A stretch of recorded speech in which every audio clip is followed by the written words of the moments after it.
Philippe Darrieux, vous dirigez donc le laboratoire de recherche sur l'œnologie de l'ISVV. Voilà.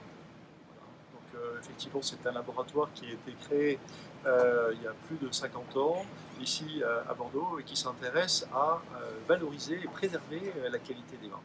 Et parmi les objets, donc, nous intéressons à la fois aux paramètres de maturation des raisins, à l'extraction du potentiel qui est contenu dans le raisin, d'un point de vue du développement des micro-organismes, mais aussi de la qualité des arômes, des composants du goût, des composants phénoliques, et puis bien sûr sur des paramètres de stabilité des vins. Et c'est un sujet qui est aujourd'hui très important, la stabilité des vins, parce que nous sommes dans une société qui cherche au maximum à limiter les intrants, en particulier les intrants chimiques.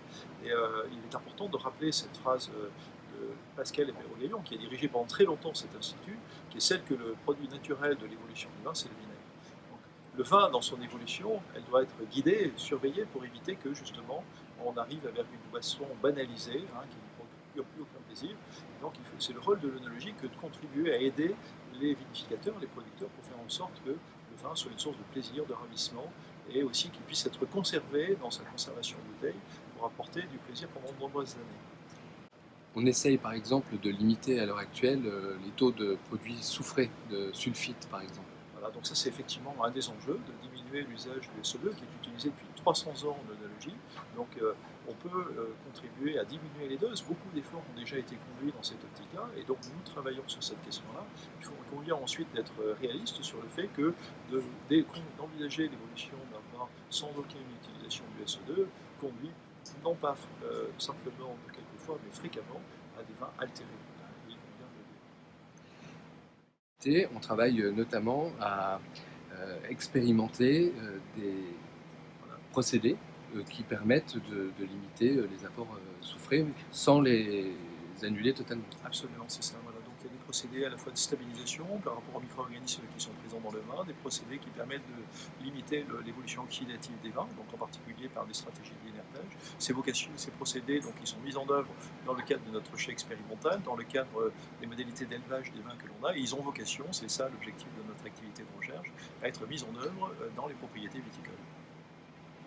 Et puis il y a aussi le contexte du changement climatique qui vous intéresse pleinement. Alors ça, c'est une autre question qui est, en fait, sur laquelle il convient de bien comprendre le phénomène tel qu'il se passe et de la façon dont il impacte sur la qualité et composition des raisins et des vins.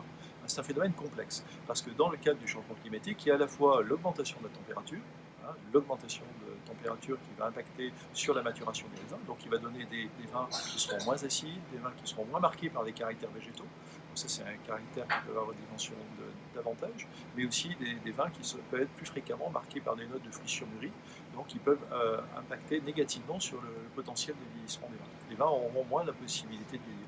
Donc par rapport à ce constat de l'augmentation de température, il convient d'être vigilant dans la mise en œuvre des bonnes modalités de maturation des raisins, de récolte des raisins, mais aussi dans les modalités de vinification et d'élevage des vins pour limiter des évolutions qui ne seraient pas satisfaisantes pour la qualité des vins.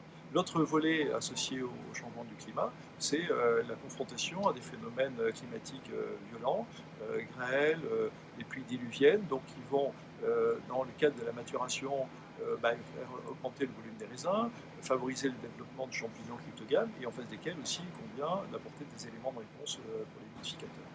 D'où l'existence de cette fameuse parcelle 52.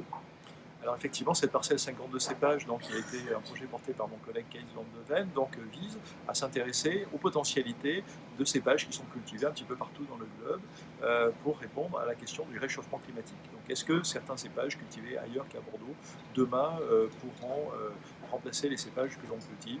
Je souhaite quand même préciser que c'est un enjeu qui est très intéressant et qu'on a encore beaucoup de réserves dans la diversité variétale à Bordeaux. Donc, pour les cépages noirs, il y a le Merlot, mais il y a aussi le Cabernet Franc, le Cabernet Sauvignon, qui sont des cépages plus tardifs, et puis plus encore le Petit Verdot, qui est encore plus tardif.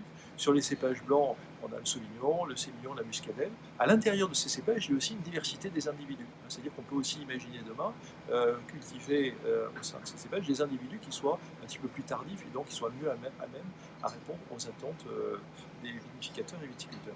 Mais un point essentiel aujourd'hui, c'est de comprendre vraiment ce qui se passe dans le phénomène de l'augmentation de la température, sur la composition du raisin et sur le potentiel de vinification et d'élevage.